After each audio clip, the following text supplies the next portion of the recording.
Hi 5-year-old friends and family. Wanted to come to you today with some quick tips and tricks for cutting. First, if you have some kitchen tongs, this is a great way. It's a pre-cutting skill, so if your child's not yet cutting, this is a great way to start getting them ready to cut. You get that good thumb extension when they open and close, and just talking about that concept of opening and closing, and then having them pick something up and put it in. Starts building strength through those same muscles that need to cut. Another way to do that, this is like a little bug catcher. You can get all different kinds of these.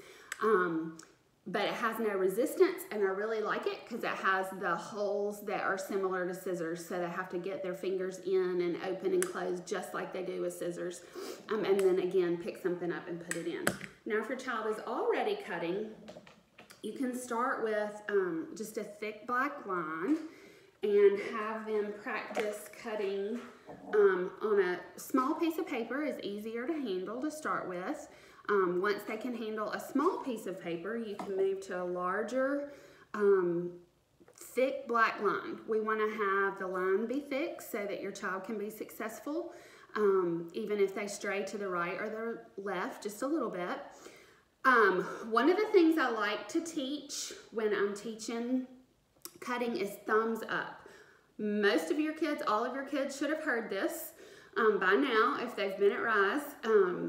So you can practice thumbs up when they're eating and they like their dinner, or if they do something great on their bicycle or tricycle, have them practice in thumbs up. And then when you get ready to cut, you say, okay, thumbs up, because their thumb is gonna go up in their scissors. It's gonna be on top or up, and their thumb is gonna go up on their paper.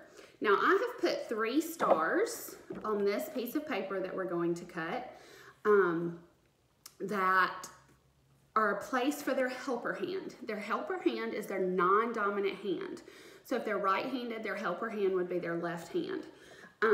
Their helper hand starts on the bottom star, and then thumbs up, so thumbs are on top, and then they're gonna start cutting. And as they cut along the line, cut, cut, open, close, move your helper hand, and they can move it to the next star.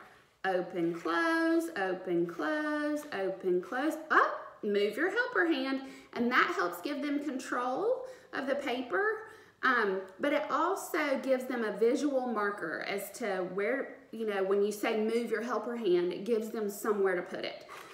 So the next step is cutting on a curve, and if your child can already cut on a line but not a circle, this is a great way to start. You can add the stars if your child needs that. More than likely, if your child can already cut on a line, then they won't need that. And you can, same thing, practice cutting verbal prompts to move your helper hand. And then the final step that we would expect at this age would be to cut on a circle. Now, cutting on a circle is much more difficult because in order to keep their thumbs up and stay on the circle, they're gonna have to move their helper hand.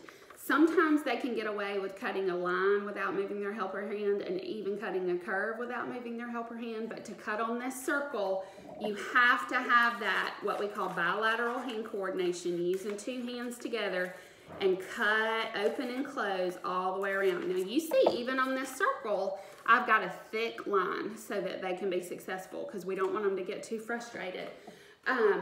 Another little tip that I've used is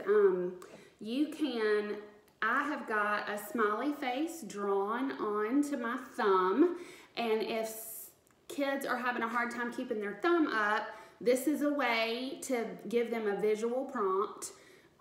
So that way the smiley face is gonna be facing them when they cut. If you don't wanna draw on their fingernail, you can always add a little star sticker onto their thumb to help them know which fingers go in which hole and help them keep their thumbs up.